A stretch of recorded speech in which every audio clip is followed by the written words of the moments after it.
अक्सर हमारे पास लोग आते हैं कि डॉक्टर साहब मेरे को जो अपच है ठीक नहीं हो रही, मेरी इंडाइजेशन ठीक नहीं हो रही, एसिडिटी ठीक नहीं हो रही है, पेट फूला रहता है, मैंने तो यहाँ से दवाई ले ली, मैंने वहाँ से दवाई ले ली, पर फिर भी मैं ठीक नहीं हो रहा हूँ।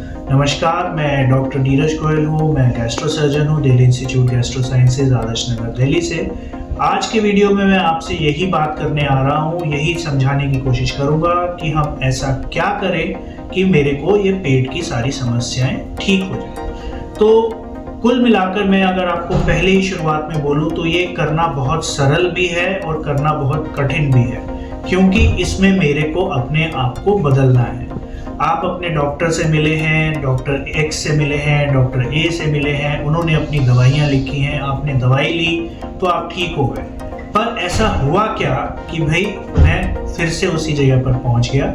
जी, यहाँ पर जो चीज़ हुई आपके साथ वो हुई कि जो मैंने अपनी दिनचर्या में अपने जो लाइफस्टाइल के अंदर चेंजेस लाने थे वो मैं नहीं लेके आया। जितने भी पेट के डिसऑर्डर्स होते हैं वो मेरे लाइफस्टाइल से रिलेटेड होते हैं, मतलब मेरी दिनचर्या, मैं रोज़मर्रा क्या कर रहा हूँ, कैसे कर रहा हूँ।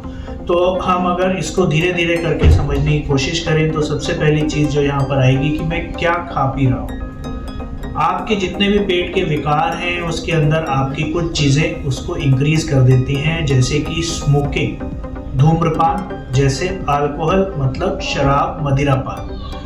कुछ चीज़ें होती हैं जो आपके पेट की एसिडिटी को बढ़ा देती हैं, आपके पेट के अंदर की गैस को बढ़ा देती हैं। वो होती हैं आपकी आइसक्रीम्स या किसी भी प्रकार की क्रीम, आप चॉकलेट्स ज़्यादा ले रहे हैं, आप कॉफ़ी ज़्यादा ले रहे हैं, आप कोल्ड ड्रिंक्स ज़्यादा ले रहे हैं, तो ये सारी चीज़ें आपके रिफ्लक्स और एसिडिटी को बढ़ा देती हैं। तो इनका कम से कम सेवन करिए। उसी प्रकार से अगर हम आगे इसको समझने की कोशिश करें कि पेट में आपको गैस हो जाती है खाना खाते ही, उसका सबसे बड़ा जो कारण होता है वो होता है मैं जल्दी खाना खा लेता हूँ। खासकर पुरुषों की आदत होती है फटाक से 3 मिनट में 3 रोटी खाई, खत्म, प्लेट साइड में रखी। खाना आपको धीरे धीरे खाना है, क्योंकि जल्दी आप जब खाना खाते हैं तो आप बहुत सारी एयर स्वॉलो कर लेते हैं जो आपके पेट को फुला देती है, तो आपको डकारें आती हैं, आपको गैस ब्लोट हो जाता है, उससे आपको बचना है। इसके अलावा जो आपके खाने पीने में जो चीज़ आ जाती है वो आ जाती है आपका fast food. Fast food usually मैदा से बना होता है, उसके अंदर कुछ प्रिजर्वेटिव्स होते हैं और यूजुअली ऑयली होता है। तो ये जो फास्ट फूड होता है आपकी जो आंतों की मूवमेंट होती है उसको कम कर देता है। आपका ये जो फास्ट फूड होता है आपको कॉन्स्टिपेशन की तरफ ले जाता है। तो ये वाली जो आपके फास्ट फूड्स हैं ये आपके पेट के अंदर गैस को बढ़ा देते हैं, आपके पेट के अंदर की जो समस्याएं हैं उनको बढ़ा देते हैं। अगली चीज़ आती है पानी। मैं अक्सर अपने मरीजों से पूछता हूँ, वो बोलते हैं कि हाँ मैं बहुत पानी पीता हूँ। सवाल आता है कितना पानी पीते हैं डॉक्टर साहब? 3-4 गिलास पूरे दिन में। 3-4 गिलास पानी पीने से पूरे दिन में कुछ नहीं होने वाला है। आपको लगभग 3 लीटर के करीब पानी पूरे दिन में पीना है। आप पानी पीते हैं तो आपकी बहुत सारी समस्याओं का समाधान हो जाता है। पानी पीने से आपकी कॉन्स्टिपेशन टूटती है, पानी पीने से आपकी गट की क्लींजिंग हो जाती है। अगली चीज़ आती है चलना फिरना। आप चल फिर कितना रहे हो? आप जितना चलोगे ना, मान लो कि आपकी आंतें भी उतना चलेंगी। आप जितना चल सकते हैं उतना चलिए। मैं भागने दौड़ने को नहीं कह रहा हूँ, मैं आपको केवल चलने को कह रहा हूँ। जितना आप चलेंगे उतना अच्छा रहेगा। कम से कम 5 से 7 किलोमीटर पूरे दिन में चलिए।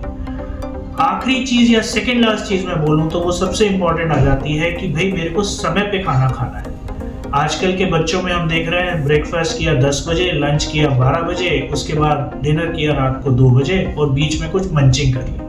ये नहीं करना है आपको बिल्कुल प्रॉपरली जिस टाइम पर ब्रेकफास्ट करना है उसी टाइम पर ब्रेकफास्ट करना है। ब्रेकफास्ट और अगले मील के बीच में कम से कम 6 घंटे का डिफरेंस रखिए। इसी प्रकार से डिनर और लंच के बीच में भी कुछ समय रखिए। इसमें एक चीज़ और इम्पोर्टेंट आ जाती है कि भाई मैंने रात को डिनर किया, डिनर करते ही मैं चारपाई पे जाके सो गया। नहीं, ऐसा नहीं करना है। आपने जब भी डिनर किया है तो अपने आप को कम से कम 2 घंटे का समय दीजिए बेड में जाने से पहले, और कोशिश करिए कि उस 2 घंटे के दौरान या तो आप बैठे रहें, बेहतर रहेगा कि आप चलें। लास्ट चीज़ जो आपको अपनी दिनचर्या में डालने की है वो है योगा। आप योगा के अंदर अगर आप वज्रासन अपने रूटीन में कर सकते हैं खाना खाने के बाद, तो ये आपके बहुत सारे पेट के विकारों को हल कर देगा। तो इस चीज़ों को या इन चीज़ों को अगर हम ध्यान में रखते हैं तो हम जो बोल रहे हैं दवाई ली ठीक हो गया फिर बढ़ गया है, मैंने उस डॉक्टर से मिला इस डॉक्टर से मिला, आपको किसी डॉक्टर के पास जाने की जरूरत नहीं पड़ेगी। आप अपनी दिनचर्या को ठीक कर लीजिए, अपने लाइफस्टाइल को ठीक कर लीजिए, जितने भी आपके पेट के विकार हैं वो ठीक हो जाएंगे। धन्यवाद।